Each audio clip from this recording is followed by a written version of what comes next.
just a brief introduction of Mr. Seyi Abolaji. CEO of Wilson Juice. Many of you know the lemonade drinks, I believe. And, a couple of other products that have been developed over the years began with business with, I can't forget this, with as little as 2,000 naira. Many of you are looking for big money to start businesses. This man believed in his vision from absolutely, someone that had no excuse. He could have sworn stay back in the US and run his life. And he said, no, I want to build something generational. And then took from US down to Nigeria, from absolutely no excuse. And said, no, something has to be built. And it began a journey. And today was a joy.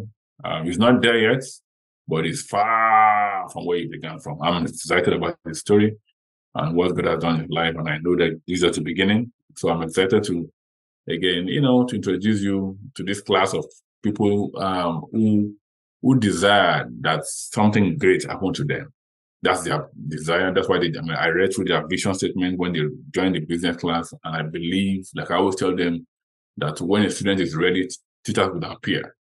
And don't wait for things to happen, make things happen. And that's the story of Mr. Seyi Abolaji, and he will share with us briefly on the subject, marketplace,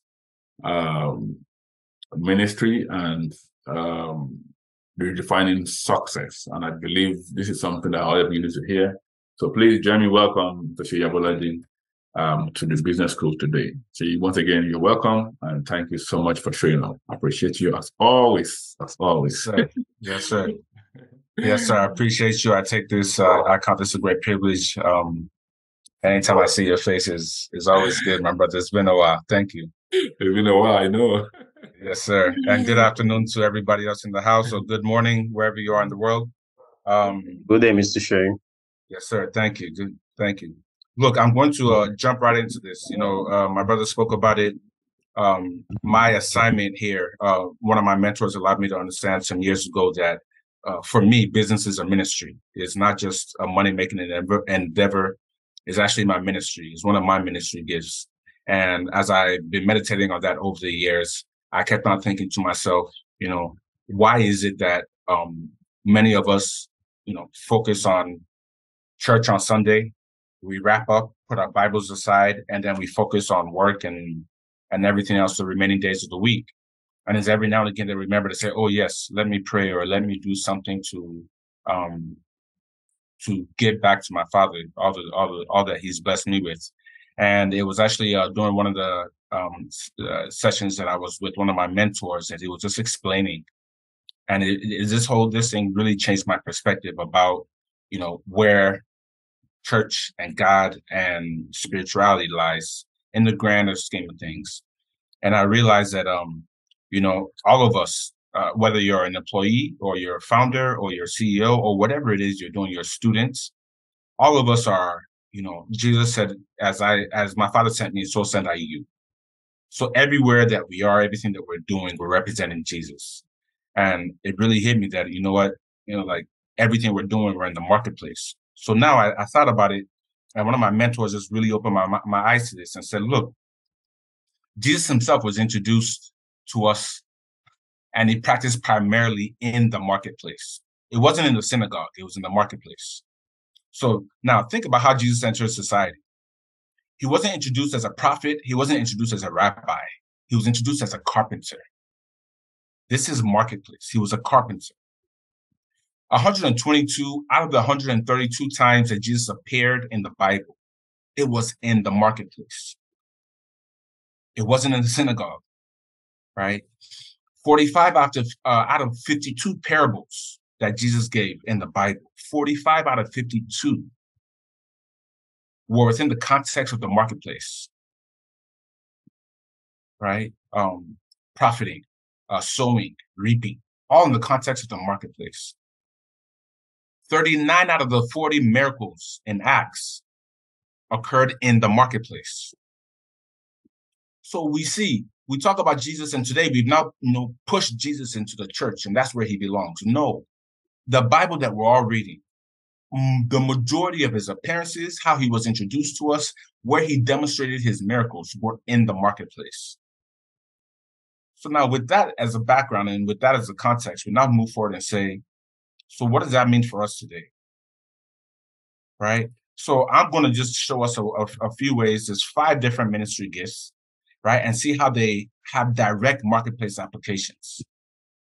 So let's start with the prophets and the apostles, right? These are people who forge new paths. These are people who see new things, right? These are people who see things differently and then force their ideas into reality. They lay new foundations. They disrupt things as they are right now. They disrupt the status quo. They go from 0 to 1.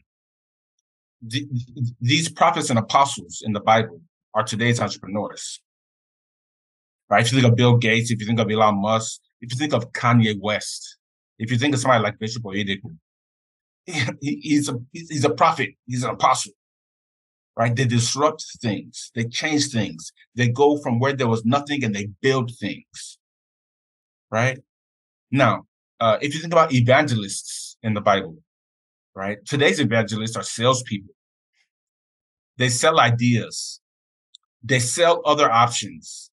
They use words and actions to convince other people to think and to do things as they would like them to do.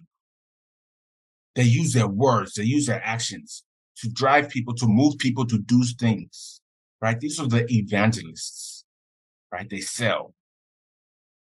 The shepherds in the Bible, the shepherds, those are our today's managers, right? These are the managers. They create solutions, right? They solve problems and make things just a little better, right? Those are the managers.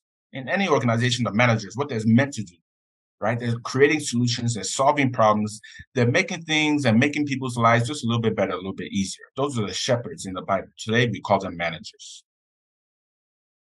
In the Bible, we have teachers, right? These are leaders who remove confusion. They simplify complex ideas, right? They develop trainings and other materials to help others more easily understand things. What my brother's been doing has been teaching, right? He's a prophet in some regards, meaning entrepreneur, right? He's selling himself and selling his organizations and selling his offerings, right? So he operates in the evangelist realm at times. Right now, what he's doing is he's teaching, right? Remove confusion, simplify ideas, develop trainings and other materials to help people more easily understand, right? And then what most of us know are the pastors. In the marketplace, the pastors are the HR, the culture builders, the people that help other people resolve internal and external issues, right? They help other people develop themselves and increase their understanding of how they can add value to any organization or any situation, right? So, they say pastor's job, after they get off the pulpit, they're now attending to the people. People come and ask them questions. There's always issues to be going over, right? So the marketplace application of pastors today is, your HR, whoever's in HR, essentially operating as a pastor, right?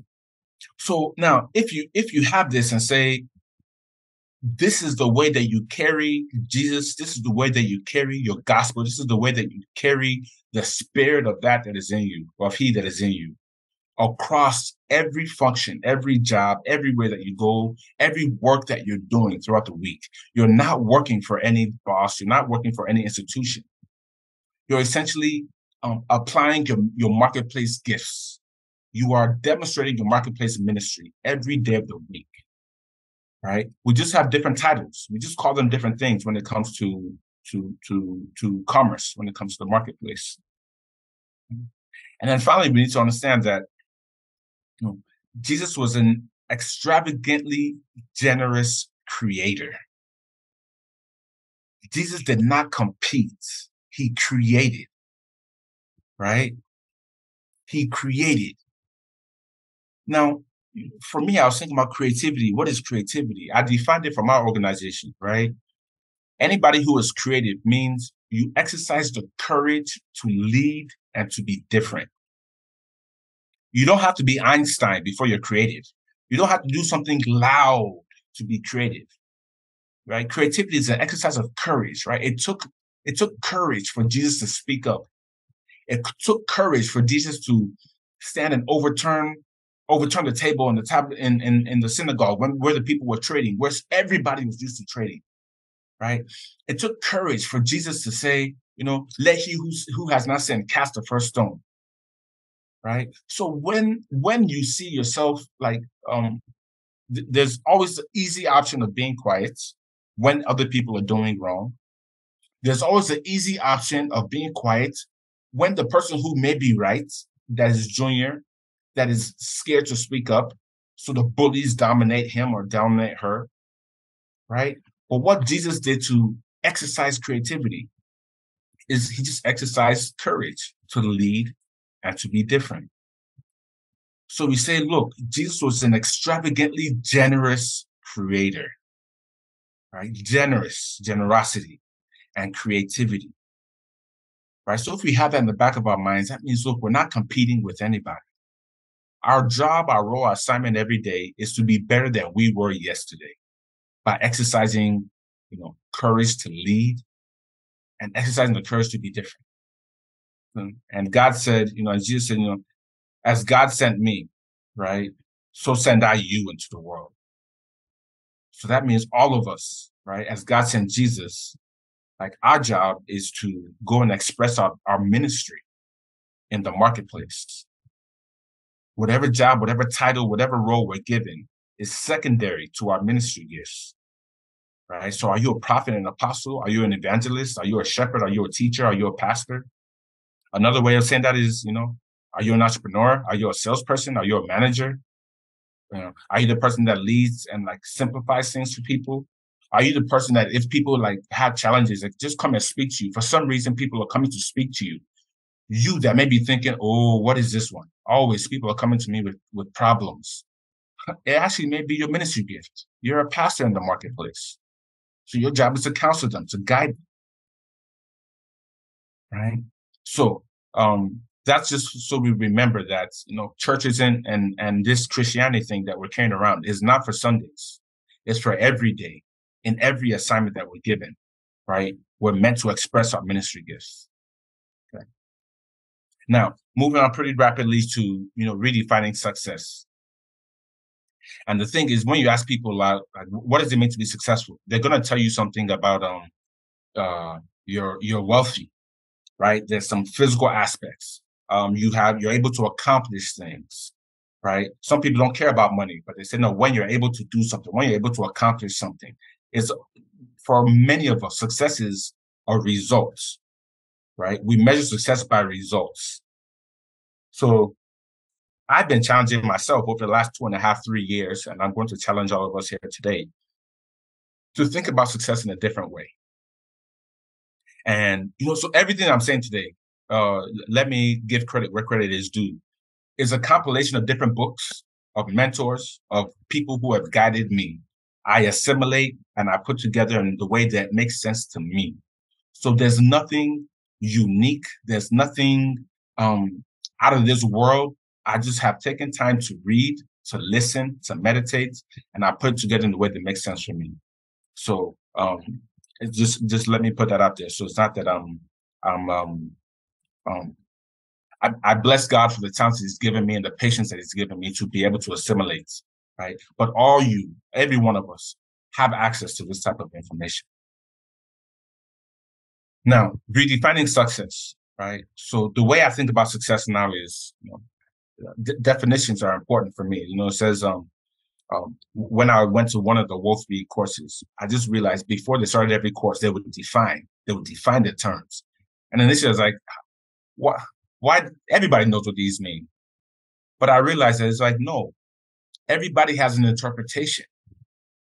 So what people do and what is important to do, what I've now started doing is, no, I've defined my interpretation. And if you buy into my interpretation, follow me. If you don't buy into my interpretation, it's okay. But let's not think we're talking about the same thing. Let's know we're talking about the same thing. So that's what I'm doing here. So what is success? Success is the internalized experience of enjoying one's state in life. Internalized experience of enjoying one's state in life. That means it's internalized, it's internal, it's inside of you. It has nothing to do with what's going on outside. It's an experience, it's a feeling, right? So an internalized experience of enjoying one state in life. I enjoy where I am today. I'm not where I'm going. I'm still going somewhere, but where I am today, I enjoy. It's an internalized experience of enjoying one state in life, right? So to become successful, we must act and behave in a certain way. The results of our actions and our behaviors will be internal joy. It's inevitable. You would have that internal joy, right? Success is an internalized experience of enjoying one state in life, right? To become successful, we must act and we must behave in a certain way, right? And the result of these actions and these behaviors is internalized joy. Now, I use the acronym of AEIOU. So it's very easy to remember. AEIOU, right? And the beauty behind this redefinition of success is you have 100% control. 100% control over these. A means appreciate, right? The first thing you need to appreciate is yourself, your individual talents, your individual skills. You need to appreciate and acknowledge your individual talents, your individual skills. It's only after you've done this that you can start doing it in other people. Now, the mistake that many believers make is, they say, you're so good at this. They say, no, I'm not. No, I'm not. And they think they're being humble. No, you're putting yourself down. Like we talked about the ministry gifts earlier, the ministry gifts that God has blessed you with. You will see you are naturally prone to one, two, maybe several of those gifts. You have talents there. So when somebody recognizes those talents, it's not pride to say yes, right? But it is a disservice to yourself. It's a disgrace to your Father that's blessed you, that other people now even recognize your blessing and they're complimenting you and you're saying, no, not me. No. No, stop that. You're putting yourself down. You need to own your gifts. You need to appreciate them. You need to acknowledge your gifts. Why? Because if you're truly humble and you're able to acknowledge your own gifts, you'll be the first one to be blessing other people and letting them know what their gifts are. You won't be reserving compliments. You'll be so generous with your compliments to other people. You'll be the one feeding other people and appreciating other people from genuine deep place inside. And that's because you've been able to open your eyes and your understanding to even know the gifts that you have. If you don't know your gifts, you won't be able to appreciate other people's gifts. So the first thing, appreciate. Appreciate your individual skills and your individual talents. Acknowledge yourself. Acknowledge and promote your gifts and the value that you bring to every situation, right?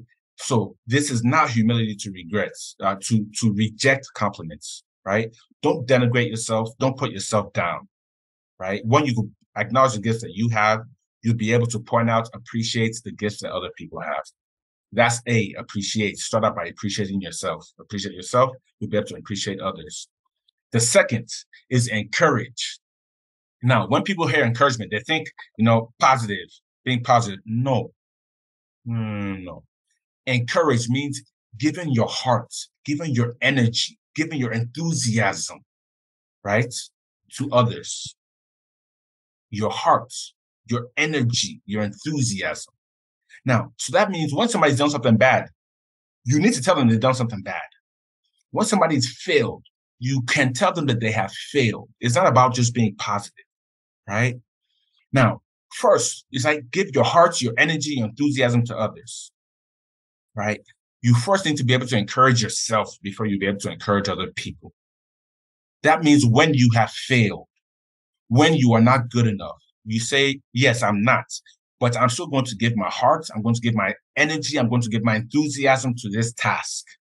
You're encouraging yourself, right? You'll be able to encourage others as well. When you know that you can encourage yourself, when you are down, like David said, he said, when he was going to go fight Goliath, he said, me, that I slayed the ox and that I've captured the bear and I've done this. He was encouraging himself. He was preparing himself for the greater obstacle in front of him, right? So be the one that encourages yourself and be the one that encourages others. Right? Now, even when you're down, be the one that encourages other people. Make that a habit. No matter how I feel, anybody around me must feel better. I will be the source of encouragement for other people. You see, it will just rub off on you, unconsciously, right? So number A, appreciate, A-E-I-O-U. E, encourage.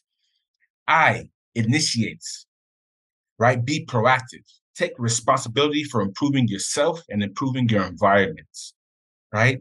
Don't only do what you're told to do. Do what you know needs to be done, right? Take action to drive results. Take action to drive results. Be the initiator. Be the initiator, right? Initiate, be proactive, right? Take responsibility for improving yourself and your environment. Don't only do what you're told to do, right? Do what needs to be done, right? That means always go the extra mile. Be the initiator. Be the one on the front foot, right? Initiate, A-E-I-O, overcome. Overcome.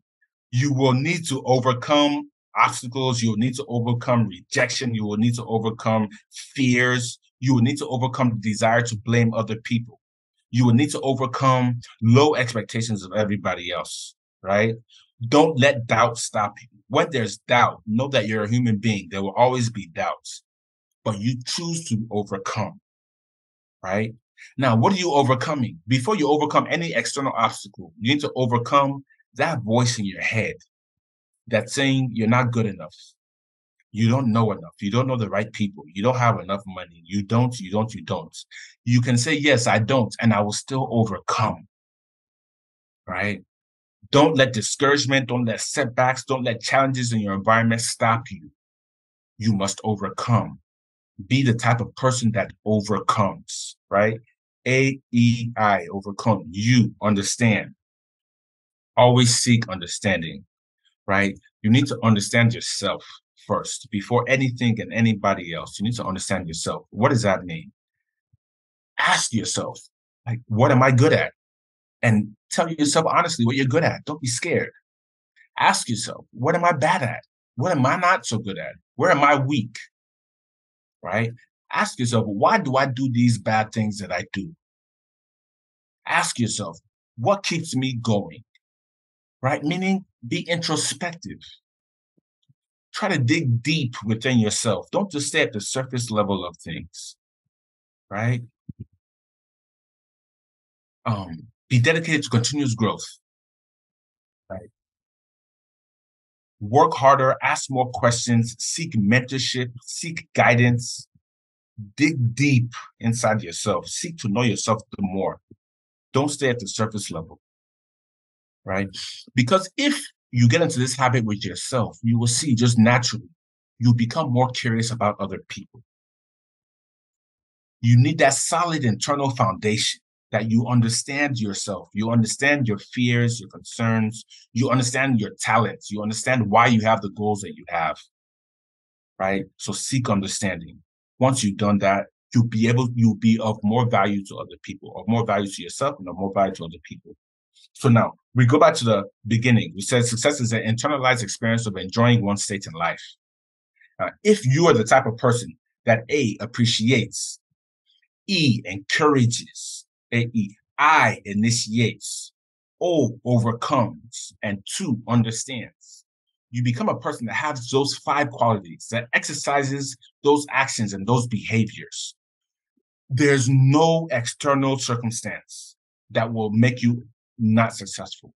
You will be radiating an inner joy, an inner power, an inner energy that will be exuding outside of you.